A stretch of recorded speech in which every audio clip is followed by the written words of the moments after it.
Ну и начнем с позиции Германа Львовича. Такие инициативы же появляются и неспроста.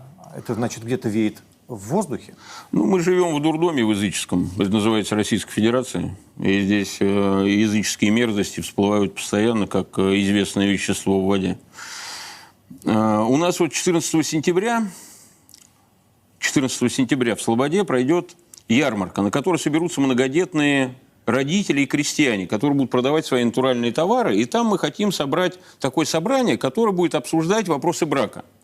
Как раз вот этот вопрос, который поднимается. То есть вы тоже этот вопрос обсуждаете? Да, и он будет обсуждаться между нормальными людьми, между психически нормальными людьми. А зачем вы это обсуждаете? Мы это обсуждаем для того, чтобы правильно воспитать детей. Потому что дети же, когда рождаются, они ничего не знают, и родители должны их правильно воспитать. Для того, чтобы их правильно воспитать, надо согласовать это воспитание со Священным Писанием и с опытом тысячелетий. Для того, чтобы это не противоречило Божьей воле. И тогда молодой человек, который подрастает, он правильно вступит в брак, и у них с женой и с их детишками будет возможность попасть в рай. И это главная задача, в общем, в жизни человека – попасть в рай. И единственная задача. Все остальное – факультатив. И все остальное служит для того, чтобы попасть в рай. И в том числе брак. Богоугодный брак служит людям, христианам, для того, чтобы попасть в рай. Вы, кстати, в ЗАГСе расписаны? Сейчас я вам скажу про ЗАГС. Смотрите, ЗАГС – это не брак. И когда говорят об отмене ЗАГСа, речь не идет об отмене брака. По законам Российской Федерации это брак. Вот брак давно отменен. Закон Российской Федерации абсолютно безбожное дерьмо. В Семейный кодекс это безбожный документ. О, нет. Да, это именно так. Позвольте и этот безбожный документ, который написали безбожники, называется законом. На самом деле это беззаконие. Давайте тогда я процитирую. Зачем мы вокруг Сейчас, минуточку. Дайте мне ответить на ваш вопрос. Слушайте, вы задали вопрос. Материнство, отцовство и дайте ответить на вопрос. Вы же, если хотите почитать Семейный кодекс, почитайте в свободное эфирное время, когда меня нет здесь. Зачем вы меня приглашаете, чтобы читать здесь Семейный кодекс? Вы говорите о том, что это безбожная штука. Вы мне задали вопрос, дайте мне ответить. Отвечайте. Итак, ЗАГС – это не брак. Да. ЗАГС – это сатанинское заведение, где люди приходят и ставят подпись под сатанинским документом, Семейным кодексом. И между ними, между мужем и женой, становится еще один участник этого договора – государство. Языческое государство, где суды и полиция всегда на стороне жены. С точностью да наоборот от заповеди Божьей, где глава семьи муж. У дьявола всегда с точностью наоборот относительно Бога. И ЗАГС – это не брак. И в ЗАГС христианам ходить не надо. Но и венчание не брак. Венчание – это освящение состоявшегося брака. Это великое таинство. Но это не брак, оно происходит после брака. А брак, я вас сейчас удивлю, наверное, потому что судя по вопросам, вы не в теме. Брак – это благословение родителей, чтобы были мужем и женой, юноша и девушка. И вот когда родители объявляют, отцы объявляют женой мужа, парня и девушку, это и есть брак. Создается семья в этот момент. Для этого существует свадьба. И венчание всегда происходит после благословения отцов. Более того, в кормчих христианских, это книги правил, есть такое правило, что если вдруг священник после венчания узнает о том, что кто-то из отцов был против того, чтобы венчались, и молодые обманули священника, то таковое венчание вменяется ни во что. То есть первично благословение родителей, а не венчание. Я просто не вижу противоречий. Если, ничего страшного, видите, вы нет. У нас же телезрители еще есть. Им надо понять, что такое брак. Брак – это благословение родителей. И вот когда у нас законом будет закреплено, что главное для брака – это благословение родителей, вот тогда этот закон по поводу Семейного кодекса станет богоугодным. До этого это беззаконие. ЗАГС придумали безбожники и дебилы. Я просто на всякий случай напомню. И поэтому там делать христианам нечего. Напомню, что по Конституции мы светское государство. Конституцию тоже написали как верующие, так и неверующие люди. Конституцию придумали безбожники. Вообще Конституция – это удел колоний. Там, где есть Конституция, это колонии. Вот в Англии, которая называется конституционной монархией, нет Конституции, чтобы вы знали. Она называется только конституционной монархией. Это обман. Там не существует Конституции. Там есть король или королева. И вот они обладают властью. И нет, у них абсолютная власть, причем не только над Англией, но и над Россией, над Китаем, над их колониями. Об этом английской королеве. Везде, где есть конституции, это признак колонии. Везде, где премьеры и президенты и нет королей, это колонии. Чтобы вы просто знали, это вам как ликбез. Вот спасибо, Герман Львович. Все для вас. Меня интересует... Давайте так, обратимся к комментариям нашей аудитории, а после этого вернемся к нашей дискуссии. Да ведь полный бардак начнется, а пострадают в результате в основном женщины и дети. Люди, одумайтесь, об этом пишет Антонина. Или Ольга пишет. Она про что пишет-то, баба-то это? Про что она пишет-то? Про что? От чего пострадают женщины и дети? Про что? О чем речь? Герман Львович. Все-таки мы с уважением к нашей аудитории. А я с уважением говорю, баба – это уважительное русское слово. В чем проблема? Баба – это прекрасное слово. Что это баба Она пишет о возможной отмене института брака. Который так у нас его нету, института брака. Нам отменять нечего. Семейный потому кодекс что есть, то, что у нас семейный брака. Кодекс, это антибрак. Из-за этого Ваши дети в ЗАГСе тоже из-за этого семейного кодекса 80% разводов, даже больше.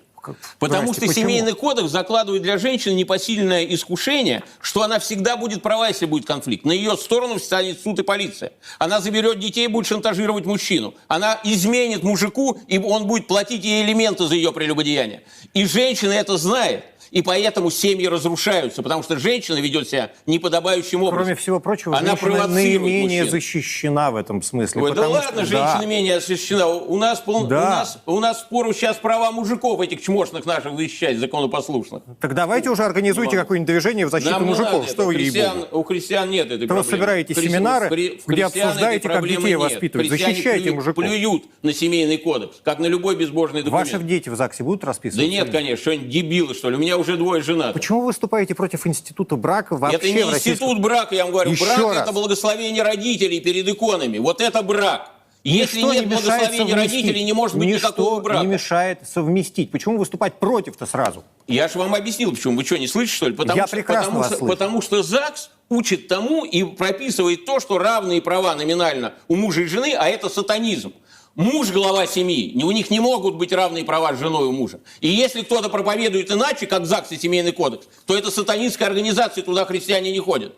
И если с самого начала люди подписываются под тем, что они партнеры в ЗАГСе, под тем, что у них одинаковые права, то они закладывают мину под свою семью. Как воспитаете, такой семья и будет. Причем здесь документы, под которыми ставят подписи. Да при том, а зачем туда ходить, если какая разница, какие документы под которыми ставят подписи? Потому что мы живем по законам Российской Федерации, Герман Львович. Это вы живете по безбожным законам, а мы живем по Библии. Мы по Библии живем. И там, где законы Российской Федерации противоречат Библии, мы плюем, как христиане, на эти законы. На всякий случай напомню. Потому что нам скоро помирать, и нам отвечать перед Богом. Семейное законодательство исходит из необходимости укрепления семьи, построения семейных отношений на чувство реалия взаимной заключается любви в том, и что уважения. мужик ставится на место какого-то, я не знаю, там, снабженца семьи. Как поставит себя, так и будет. Я предлагаю сейчас чуть-чуть статистики. Если есть возможность у наших редакторов, предлагаю дать статистику Росстата по количеству браков и разводов в Российской Федерации. Ну, например, год 2018. Было заключено 893 039 браков и оформлено 583 942 развода.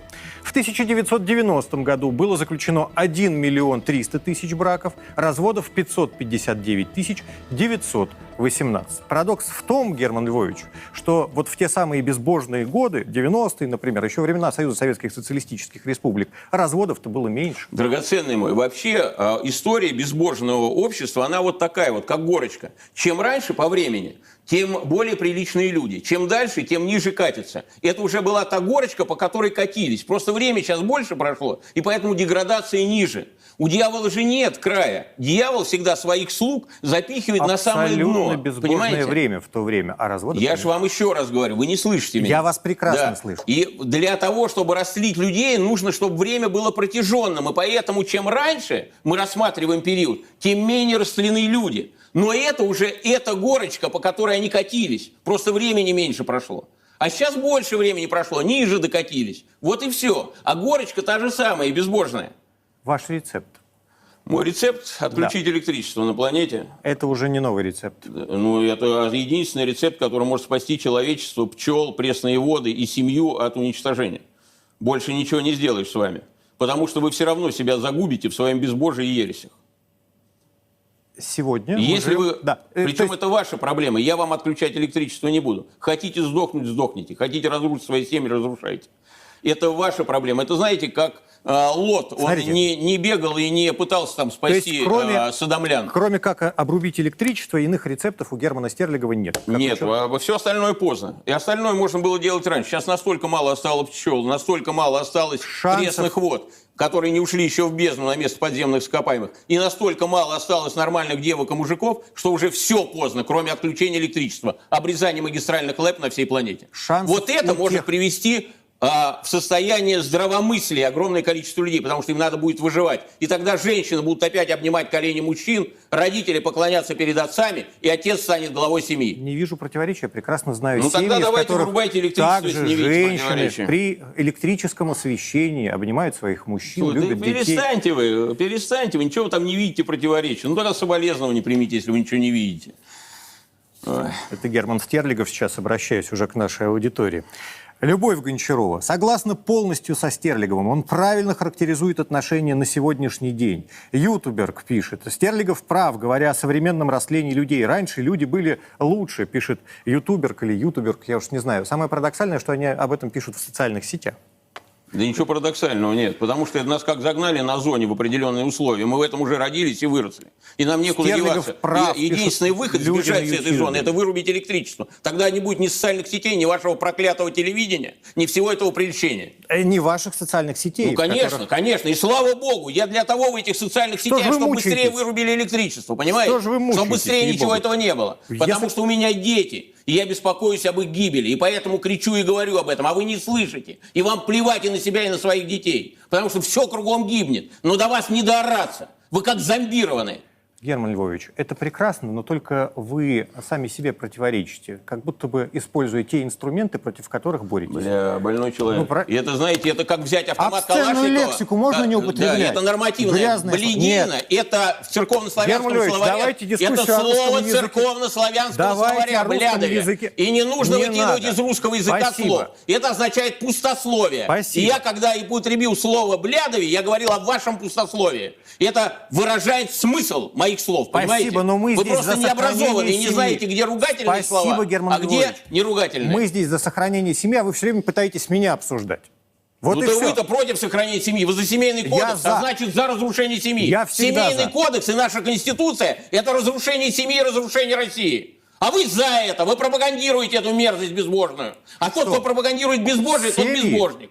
Это мерзость безбожной конституции и семейный кодекс. Мерзость, на которую христиане должны плевать. Семья – это мерзость. Это Не что-то семья, а новое конституция и от Германа семейный Стерлигова. кодекс. А семья – это прекрасно. А семейный кодекс убивает семью и разрушает семью. Компрометация института семьи – часть мировой деградации общества. Это Правильно. Сергей Макогонов пишет. Илья Сошин. Для того, чтобы работать и работать, вполне достаточно иметь рабочих из других стран. Вовсе не нужно думать о населении и социальных проблемах. Это, видимо, что-то из другой оперы. Даже читать дальше не буду. Ну и проще Всё, я будет пошел. пропихивать. А куда вы, Герман? Да Львович? надоело. Что надоело именно? Вон, пойду я компьютер свой Вы бы лучше Никите Исаеву что-нибудь сказали, правду о том, что вы думаете о его инициативе. Все, поговорите здесь без меня уже.